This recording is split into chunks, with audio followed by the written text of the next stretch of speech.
입니다. 제가 다 같이 우리 합독하겠습니다. 시작. 종들이여 육신의 주인에게 모든 일에 순종하십시오. 사람을 기쁘게 하는 사람처럼 눈가림만 하지 말고 주를 경외함으로 진실한 마음으로 하십시오. 무슨 일을 하든지 사람에게 하듯 하지 말고 주께 하듯 마음을 다해 하십시오. 이는 여러분이 주께 유업의 상을 받을 줄을 알기 때문입니다. 여러분이 섬기는 분은 주 그리스도십니다. 불의에 행하는 사람은 자기의 행위가 를 받을 것입니다. 거기에는 외모로 사람을 차별하는 일이 없습니다. 아멘. 저는 여러분과 함께 무슨 일을 하든지 죽게 하듯 하자라는 제목으로 함께 은혜 나누기 원합니다. 네, 제목처럼 우리가 무슨 일을 하든지 죽게 하듯 할 수 있습니까? 하고 계십니까? 아니면 여러분이 현재 하고 계시는 일에 대해서 하나님의 뜻이 무엇인지 알고 일을 하고 계십니까? 사실 일이라고 얘기하면은 지금 우리의 직업이라고만 생각할 수 있는데 조금 더 넓게 일이 아니라 사역이라고 생각하면 우리는 교회 일만을 생각할 경우가 많이 있습니다. 근데 일이라는 이 사실 골로새서 말씀 일이라는 거 자기 직업에 대한 이야기지만 여러분 우리가 생각할 때 사역 일이라는 건 세 가지가 있습니다. 내가 교회에서 사역하는 거, 가정에서 하는 거, 세상 직업에서 하는 일이 있다는 것이죠. 이것이 우리가 말하는 사역이고 일이라는 것입니다. 근데 우리가 생각할 때 일이라는 것은 그냥 단순히 외부에서 일하는 것만, 사회에 나가서 일하는 것만 일이라고 하고 사역은 교회에서만 하는 것을 사역이라고 생각하는 경우가 많이 있습니다. 근데 그렇지 않습니다. 주님 보시기에 사역이라 하면 직장이든 가정이든 교회에서 하는 것이 사역이고 일이라는 것입니다. 오늘 제가 한 예를 들겠는데 어떤 영국의 교회를 짓는 가운데 새 인부에게 기자가 질문을 했답니다. 당신은 여기서 무엇을 하고 있습니까? 라는 질문을 했대요. 그랬을 때 첫 번째 그 일하는 인부가 뭐라고 하냐면 보시다시피 먹고 살기 위해 일을 합니다라고 얘기했대요. 그래서 또 두 번째 그 일하는 분에게 또 물어봤대요. 당신 여기서 뭐 합니까? 라고 얘기하니까 그야말로 이 일이 내 직업이니까 이 일을 하고 있습니다라고 얘기합니다. 그럼 마지막 세 번째 사람에게 똑같은 질문을 했다고 합니다. 당신은 여기서 뭐 하고 있습니까? 라고 하니까 이 사람의 대답이 나는 지금 하나님의 교회를 짓고 있습니다 라고 얘기한다는 것입니다. 이 질문이 오늘 우리가 하는 일에 대한 목적, 어떤 사역에 대한 목적과 의미를 이야기하고 있는 것입니다. 우리가 일이라고 생각하면 어떤 그 돈의 목적을 갖고 일을 합니다. 돈이 중요하기 때문에. 그리고 또 좀 더 나아가서 그 일에 대한 어떤 보람이나 그 일을 통해서 나한테 얻어질 수 있는 기쁨을 생각합니다. 근데 일이라는 것이 거기서 끝나는 것이 아니라 더 나아가서 마지막 사람이 이야기한 것처럼 다른 것이 아니라 이 직업이 자신이 일을 하는 주님의 사명임을 깨닫고 있는 사람이라는 것입니다. 내가 하는 일이 여러분 주님이 주신 사명이라고 느끼고 계십니까? 내가 하고 있는 직장의 일이, 가정의 일이, 교회 사역의 일이 하나님께서 주시는 소명이라고 생각하시냐는 거예요. 소명이라 하면 우리가 교회에서 말하는 어떤 그것만 소명이라고 하지 세상에 나가서 직장이나 가정에서 하는 것이 소명이라고 생각하는 경우가 많이 없다는 것입니다. 그런데 이 마지막 사람이 내가 하는 일은 주님의 교회를 짓는 것입니다 라고 하고 이 대답하신 이분의 그 마음의 깊숙한 곳은 자기가 하는 일은 하나님께서 맡겨주신 소명이고 자기를 부르신 이유의 목적이라는 고백이라는 것입니다. 그래서 저도 여러분도 맡겨주신 일이 하나님이 주신 사명임을 깨닫고 우리가 그 사명을 잘 감당하셔야 합니다. 교회에서뿐만 아니라 가정에서도 직장에서도 여러분과 저에게 맡겨주신 사명이기에 그것을 최선을 다해서 성실하게 주님께 하듯 그렇게 살아가고 삶을 살아내야 된다는 것입니다. 오늘 읽은 그 골로새서 본문 말씀이 사도 바울이 누구에게 하는 얘기냐면 종들에게 얘기하는 거예요. 종들에게 이 말씀을 하고 있어요. 주님을 섬기듯이 내 주인을 섬겨라 라고 얘기합니다. 당시 1세기 예수님을 믿었던 많은 사람들이 종들이었어요. 거의 6천만 명이랍니다. 그러니까 엄청난 종들이죠. 어떤 학자 말로는 거의 인구의 반이 종들이래요.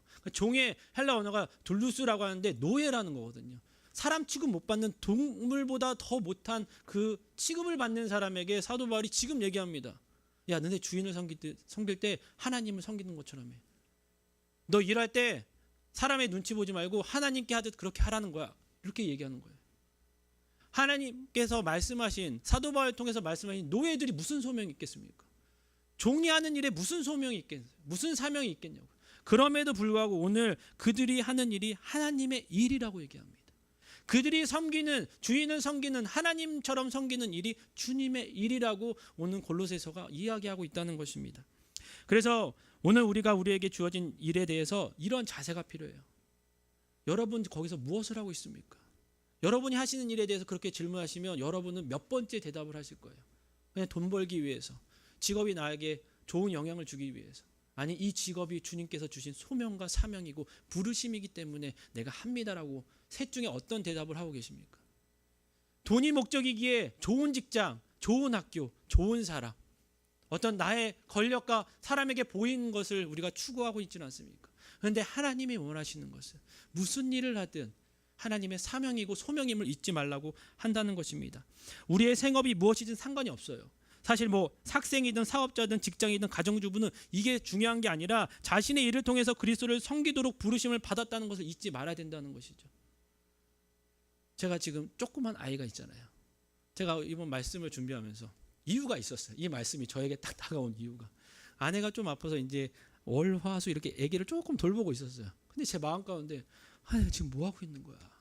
애를 돌볼 때가 아닌데 내가 말씀을 준비하고 조금 더 이렇게 마음만 열심히 했죠. 마음속에 내가 다른 거 이렇게 애들도 신방도 가야 되고 이게 그 조급함이 있는데 애가 잘 봤습니다. 오해하지 마세요. 잘 보는데 그런 마음이 있는 거예요. 이것만 하나님의 사역이라고 나도 모르게 생각하고 있는 거예요. 하나님께서 귀하게 맡겨주신 딸 잘 돌보죠. 그런데 순간 하나님께 맡겨주신 이 일에 집중하는 것이 아니라 그냥 교회에 내가 하나님께 맡기는 어떤 사역자로서의 마음만 있는 거예요. 그때 제가 그러고 그날 저녁에 이제 우연치 않게 골로새서 말씀을 이렇게 묵상하는데 이 말씀이 딱 나온 거예요. 무엇을 하든지 주께 하듯라. 네가 애를 보든 설거지를 하든 주부든 빵을 굽든 뭐 죄송합니다 똥을 치우든 모든 것을 주님께 하듯 하라는 거예요. 사람에게 보이려고 하지 말고 나를 섬기듯이 하라는 거예요. 그러다 그렇게 말씀을 준비하고 있는데 어떤 목사님이 유학을 와서 이런 이야기를 했대요. 자기가 청소를 하는데 주님께 따졌답니다. 하나님 지금 내가 지금 뭐 하고 있습니까? 내가 청소하는 것이 맞습니까? 이 시간에 내가 공부를 하고 사역해야 되는데 나에게 왜 이런 시련을 주십니까? 라고 얘기했대요. 근데 저랑 똑같이 이 말씀을 딱 주셨대요. 무엇을 하든 나에게 하듯 주께 하듯 마음을 다해서 해라. 그래서 그 목사님이 그 말씀을 듣고 힘든 그 청소가 변하지 않았습니다. 마음가짐이 변한 거예요. 주님이 맡기신 일이구나. 주님께서 맡기신 사명이구나. 그래서 열심히 일을 했답니다. 그냥 단지 나를 하여했던 그 사람의 보이기에 깨끗이 청소하는 게 아니라 주님이 보시는 것처럼 정말 열심히 일했다는 거예요. 그러면서 그분이 이렇게 얘기합니다. 지금 이 시대의 한국교회가 그런 마음으로 세상에 나아가 세상의 사역을 감당한다면 하나님의 향기가 더 나타나지 않겠습니까? 라는 얘기입니다. 정말 많이 공감했습니다. 여러분 단순히 우리가 사역한다는 것이 교회에서만 열심히 신앙생활하는 것이 사역이 아니라는 것입니다. 뒤에서 저도 말씀드리겠지만 여러분 교회는요 신앙이 훈련을 받는 것이 신앙생활은 여러분 가정에서 직장에서 사회에서 하셔야 돼요. 근데 우리는 사역과 모든 훈련과 모든 것을 교회에서만 하려고 합니다. 교회 밖에서 하셔야죠. 여러분 만나신 분들에게 하셔야죠. 주님께서 말씀하신 그 사역은요 교회가 아니라 세상에 나아가 빛과 소금의 역할을 감당하라고 이야기하고 있다는 것입니다. 그래서 바울은 노예인 크리스천들에게 오늘 골로새서의 말씀에 있는 그들에게 뭐라고 얘기했냐면 22절에 종들이여 육신의 주인에게 모든 일에 순종하십시오. 사람을 기쁘게 하는 사람처럼 눈가림만 하지 말고 주를 경외함으로 진실한 마음으로 하십시오. 이 구절을 보면 참 의문이 많이 가죠. 짐승만도 취급받지 못한 종들에게 자기의 주인에게 복종하랍니다. 더 나아가서 노예로 주인을 섬기는 것이 과연 하나님의 일입니까? 라고도 질문합니다. 둘 다 맞습니다. 하나님의 일이 맞고요. 종들이 주인을 마음을 다해 섬기는 것이 맞다는 것입니다. 성경에서 자신이 맡은 모든 일에 대해서 성실하게 주님을 경외함으로 진실한 마음으로 일해야 되는 이유가 있어요. 이유가 무엇일까요? 분명한 이유가 있다는 거예요. 그 이유가 뭐냐면 그 자체가 하나님의 주권을 인정하기 때문에 그렇게 할 수 있다는 거예요. 하나님의 주권과 소유를 인정하지 못하면요 아무리 종들이어도 주인을 섬길 수 없고요 내가 맡은 일을 소명과 사명을 갖고 할 수 없다는 것입니다. 주님의 주권을 인정한 자만이 소유를 인정한 자만이 내가 맡은 바 모든 것에 소명을 갖고 사명을 갖고 하나님을 대하듯이 그렇게 감당할 수 있다는 것입니다. 자, 우리는 그리스도가 머리 대신 주님을 인정합니다. 그렇죠? 그러니까 이 자리에 있죠. 그런데 우리가 약간 놓치는 게 뭐냐면 그것을 너무 집중하다 보니까 온 우주에 창조주시고 온 우주를 주관하신 분이라는 것을 우리가 약간은 잊고 있습니다. 교회 안에서만의 하나님을 우리가 믿고 있다는 거예요. 제가 말하는 주권은 뭐냐면 단순히 우리 교회 안에 머리 되신 주님이 아니라 온 우주와 만물을 창조하시고 모든 것을 다스리는 그 주권을 인정하라는 것입니다. 그러면 저희가 하는 모든 것이 주님의 것이라는 것입니다. 여러분, 만유인력의 법칙을 누가 발명했습니까? 역시 우리 교회는 똑똑합니다. 일부에도 다 얘기하시더라고요. 뉴턴이 발명했어요. 자, 발견했지 만든 사람이 아닙니다. 그 모든 것은 누가 만드셨어요?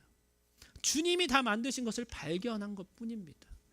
모든 것을 그냥 깨달은 것뿐이지 모든 것을 만드시고 지으신 건 주님이라는 거예요. 모든 주권이 누구에게 있습니까? 주님께 있다는 거예요.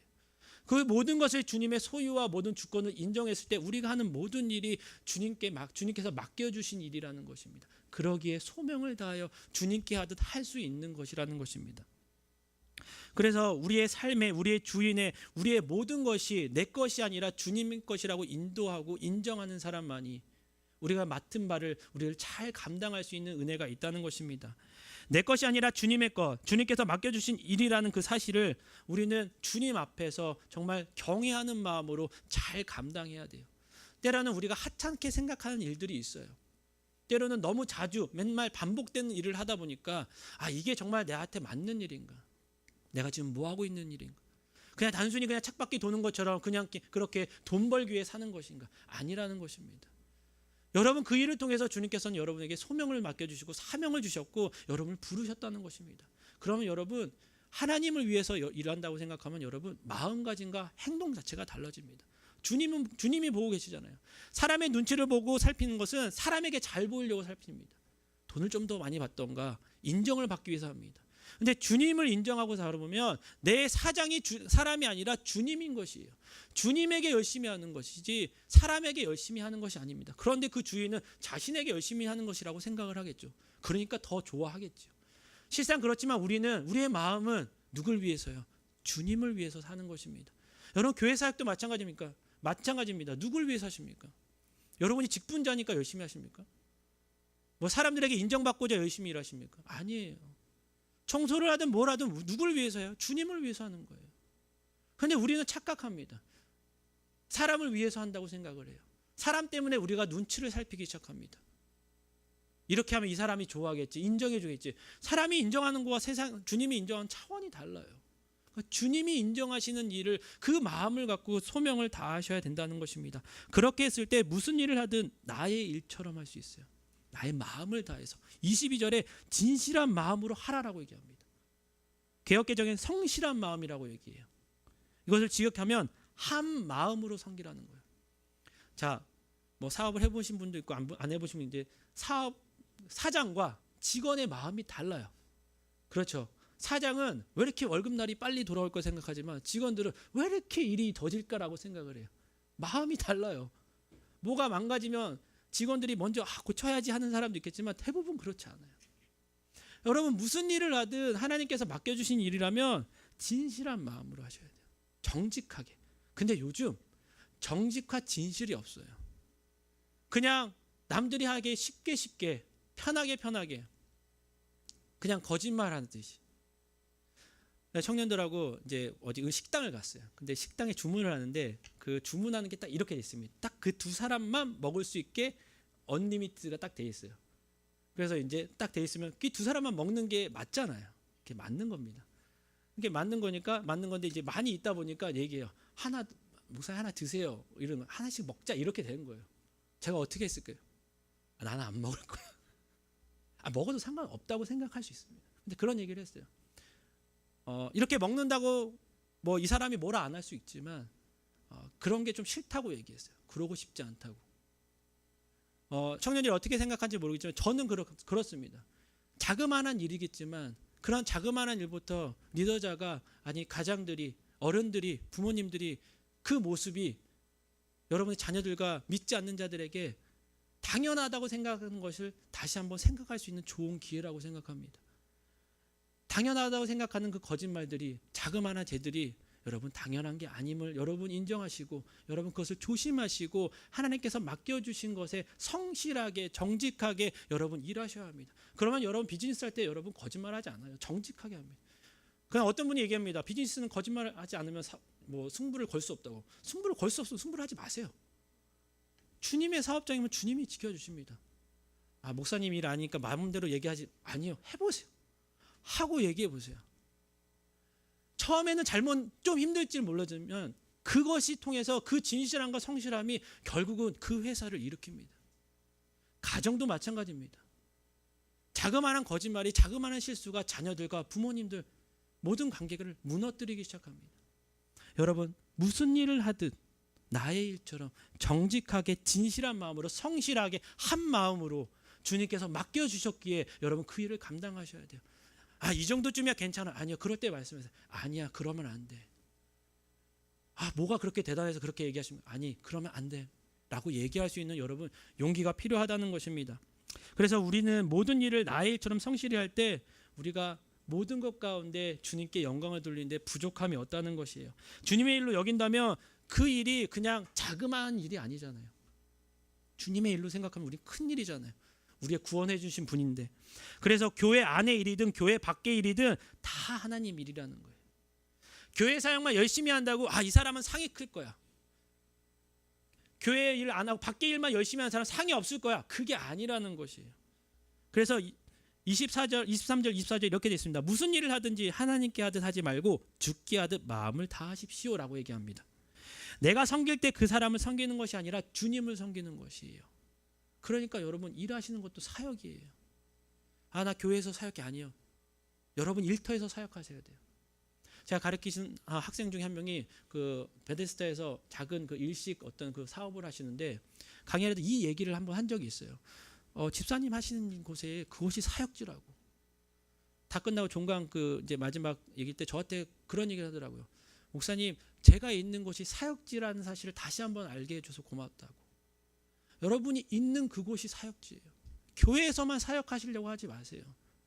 어찌 보면 교회가 아니라 밖에서 사역하시는 것이 하나님이 원하시는 뜻이에요. 물론 교회 안에서도 해야 할 일을 하셔야지요. 교회 안에서 하시면서 밖에서도 하셔야지요. 그것을 같이 골고루 맡기신 사명을 잘 감당하셔야 합니다. 왜 여러분의 일하는 일터는 그냥 단순히 돈을 버는 것입니까? 생각해 보세요. 교회에 있는 시간보다 여러분 직장에 있는 시간이 훨씬 많습니다. 학생들도 마찬가지예요. 교회에 있는 시간보다 학교에 공부하는 시간이 더 많아요. 그래서 전 청년들한테 얘기해요. 공부 잘하라고. 좋은 직장 가라고.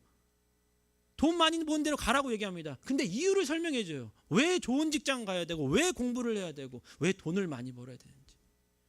하나님의 주권이 인정되지 않고, 하나님의 그 소유가 인정되지 않고, 하나님의 모든 것이 인정되지 않으면 그렇게 되면 그것이 벌이에요, 사실은.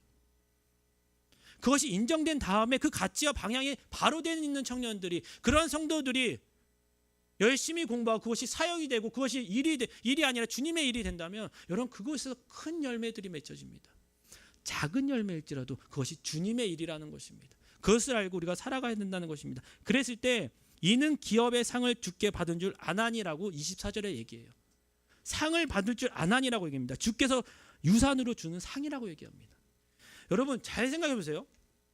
종들, 노예들, 이 시대 1세기의 그 종들과 노예들이 주님을 영접하고 크리스천이 된 후에 주님께 봉사하고 싶어요. 헌금하고 싶어요. 근데 돈이 없는 거예요. 봉사를 할 수가 없는 거예요. 노예니까. 자기들 생각했죠. 자기는 주님께 영광을 드리고 주님이 상을 받고 싶은데 상 받을 기회가 없는 거예요. 근데 바울이 얘기합니다. 야, 니네가 주인을 섬기고 니네가 하나님께 하듯이 하는 것이 하나님께 상 받는 일이야. 얼마나 기분이 좋을 거예요. 여러분 시간이 없으셔서 어려우셔서 교회 봉사하고 싶지 하시지 못하지만 여러분이 맡으신 일이 있잖아요. 그걸 주님께 하듯이 열심히 해보세요. 주님이 보듯이 열심히 최선을 다해서 감당해 보시라. 그게 하나님의 사역이에요. 그랬을 때 뭐라고 얘기합니까? 24절에 이는 기업의 상을 주께 받을 줄 아나니라고 얘기합니다. 기업의 상을 받는데요. 상을 받고자 하는 것이 아니죠. 우리 상 받으면 좋잖아요.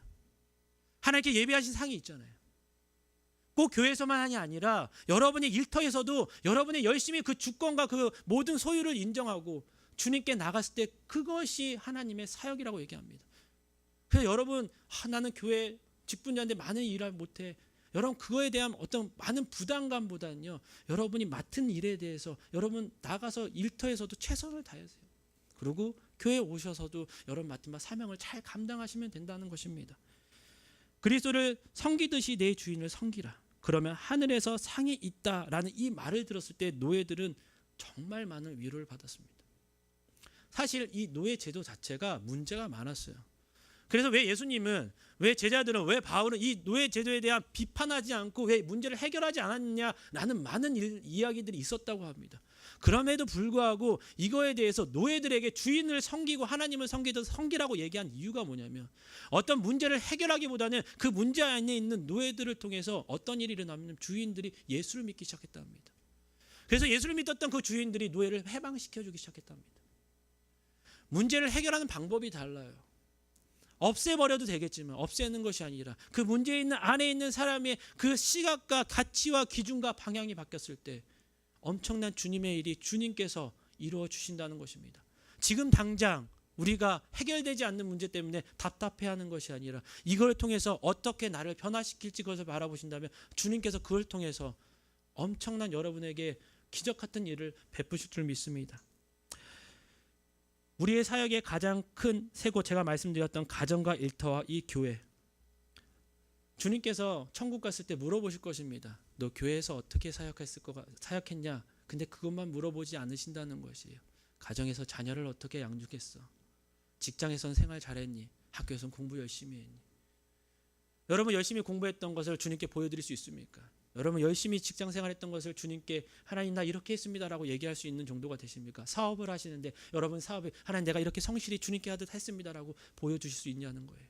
그렇게 그런 마음으로 그렇게 할 수 있도록 그렇게 섬기라고 이야기하고 있다는 것입니다.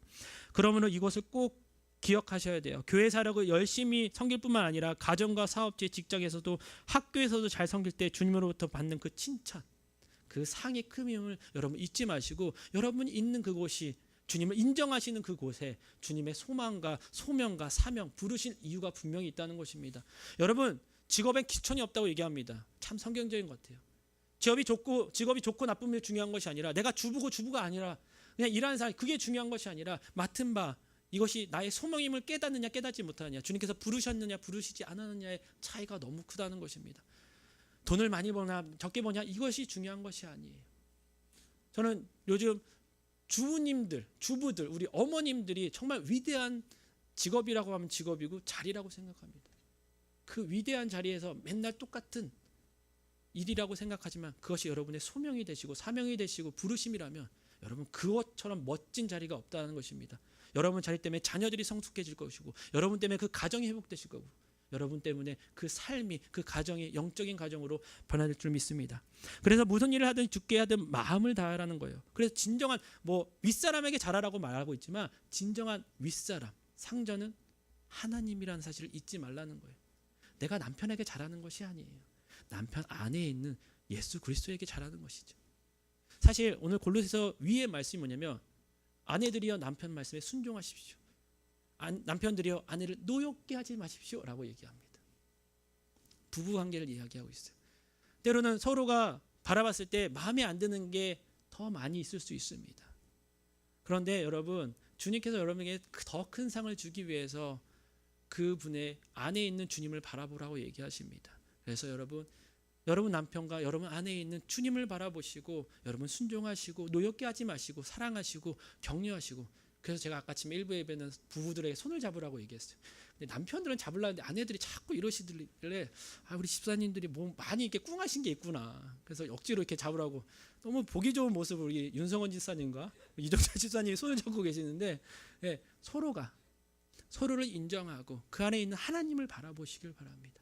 자녀들도 마찬가지입니다. 자녀는 또 부모님을 바라볼 때 마찬가지라는 것이, 그것을 바라봤을 때 그것이 섬기는 것이 단순히 어떤 이 사람, 이런 조건, 이런 환경이 아니라 주님을 섬기듯이 섬길 수 있고 사랑할 수 있다는 것입니다.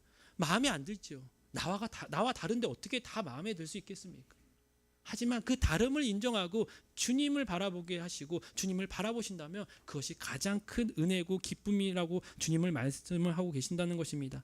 그래서 결론적으로 우리가 또 이렇게 생각할 수 있어요. 나는 모든 면에서 열심히 하니까 상을 많이 받겠지라고 하는데 전제 조건이 분명히 있다는 것입니다. 예수 그리스도의 주권과 소유를 인정하시는 분이 그 맡은 사명을 감당했을 때 상이 있다는 것입니다. 여러분 그래서 주님이 주님 되심을 늘 인정하는 삶이 필요해요. 주님이 나의 주인 되시고 나의 소유의 모든 것 되시고 내 것이 주님의 것임을 인정했을 때 나의 모든 일이 주의 사역이 될 수 있다는 것입니다. 그런데 그렇게 되지 않은 상태에서는 이것은 세상의 일이지 내 일이 아니에요. 단순히 돈 버는 목적일 뿐이지 그냥 자녀를 그냥 키우는 목적이지 하나님의 사명이 아니라고요. 여러분, 주님께서 자녀를 왜 맡겨주셨습니까? 맡겨주신 거예요. 잘 안 되지만 내 거 같더라고요. 잘 안 돼요. 저도 이제 자녀가 있으니까. 그런데 주님께서 맡겨주셨다고 얘기해요. 맡겨주셨으면 맡은 바 잘 양육해야 되는 거. 어떻게 해요? 믿음으로, 신앙으로.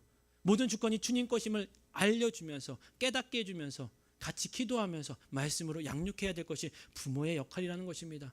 여러분, 그래서 늘 기도하는 부모님들은 그 기도의 눈물의 기도가 절대 헛되지 않다는 것이에요. 지금 단순히 아이의 어려움을 바라보지 마시고 종들이 왜 나의 노예 제도를 해결해 주지 않아? 라고 얘기하는 것처럼 그렇게 얘기하기보다 하나님, 정말 이것을 통해서 내가 주님을 섬기듯이 내 자녀를 섬겼을 때, 내 부모를 섬겼을 때 주님의 엄청난 일들이 일어날 것을 우리가 바라볼 수 있다는 것입니다. 변화되는 것을 우리가 알 수 있다는 것이에요. 주님께 아들 섬겨보시길 바랍니다. 내 부모를, 내 자녀를, 내 남편을, 내 아내를 그런 마음으로, 내 직장의 일들을, 내 상사를 주님을 보듯이 그 안에 주님께 하듯이 섬긴다면 주님께서는 그 큰 상을 저와 여러분에게 충만하게 넘치게 준다고 이야기하고 있다는 것입니다. 그래서 모든 것이 주님의 것임을 인정하셨을 때 내 것이 없습니다. 그래서 여러분, 나눌 수 있는 것이 얼마나 기쁨인지 모르겠습니다. 여러분, 사랑한다는 말을 너무 인색하게 생각하지 마시고 많은 분들에게 고백해 주시고 또 칭찬과 격려를 아끼지 마시길 바랍니다. 하나님께서 주신 좋은 것들을 서로 나누며 하나님 주시는 그 마음 가운데 주님을 인정하고 주님께 하듯이 할 수 있다면, 여러분, 주님께 찬양하잖아요. 모든 영광과 존귀 주님께 올려드립니다. 모든 세계가 주님의 것입니다. 주님 사랑합니다. 아버지 사랑합니다. 주님께 하듯 아내와 남편에게 해야죠. 언제 사랑한다고 얘기하셨습니까? 언제 여보 고마워, 내 자녀에게 사랑한다, 고맙다, 그렇게 얘기해 보신 적 있습니까? 주님께 하듯 해보세요. 처음엔 조금 낯이 간지러울 수 있습니다. 저도 그랬다고 얘기했죠. 이러고 끊고 그랬어요. 갑자기 엄마가 저한테 생뚱맞게 저한테 그랬어요. 아들아 사랑한다. 절대 그러신 분이 아니거든요. 은혜를 충만하게 받으셨나 봐요 갑자기. 그래서 네 어머니 감사합니다. 딱 그러니까 너도 해야지. 그래서 했죠. 네 엄마 네요. 그러니까 똑바로 해서 사랑해요. 빡 끊었어요. 근데 그 여운이 남더라고요. 지금 자연스럽죠. 제가 빨리 하고 끊죠. 사랑해요. 딱 이렇게 끊죠. 여러분, 표현하는 것이 얼마나 축복인지를 몰라요. 여러분, 예배가 즐거우셔야 돼요. 주님 전에 달려 나오는 게 기쁘셔야 돼요. 너무 힘들게 오지 마세요. 기쁜 마음으로, 즐거운 마음으로, 찬양함으로, 주님께 기도함으로. 기쁜 것입니다, 여러분. 기도하는 것이 힘든 것만이 아니에요. 너무 좋은 거예요. 우리가 힘든 것만 얘기합니다. 주님께 하듯이 자유롭게, 여러분, 내 모습 이대로, 아무 모습 이대로 상관없다는 것이에요. 그대로 나오면 그 있는 모습 그대로 안아주신 주님인데 뭐가 그렇게 힘듭니까? 지금 우리 순장님도 열심히 김밥을 사명감 갖고 싸고 있어요. 제가 일부에 설교를 했거든요. 사명감 갖고 싸면 옆구리가 안 터진다. 소명을 갖고 싸라. 네? 여러분, 김밥 싸는 게 무슨 소명이에요? 왜 사명이라고 생각해요? 하나님께 맡겨주신 거면 김밥 싸는 게 사명이에요. 그 순간순간에 하나님께 먹는데 어떻게 그 속재료를 상하게 하겠습니까? 하나님이 드실 건데 어떻게 그냥 쉽게 만들겠냐고요. 모든 소유가 주님 것인데 더 이쁘게, 더 정성하게 만들겠죠. 여러분, 그렇게 작은 것 하나하나가 하나님을 섬기듯 한다면 여러분이 있는 자리에서 여러분이 섬기는 그곳이 주님의 향기가 넘쳐날 줄 믿습니다. 여러분의 그 소망이 넘쳐날 줄 믿습니다. 여러분의 그 빛과 소금의 역할이 감당하지 않을 수가 없다는 것입니다. 여러분, 내가 지금 하고 있는 일을 절대로 하찮게 여기지 마시고 그것이 주님의 소명과 사명임을 아시고 여러분 최선을 다하셨을 때 하나님의 상이 크심을 잊지 말고 정말 그 소명 가운데 우리가 매일매일 살아가기를 주님의 이름으로 축원드립니다. 기도하겠습니다. 하나님 감사합니다.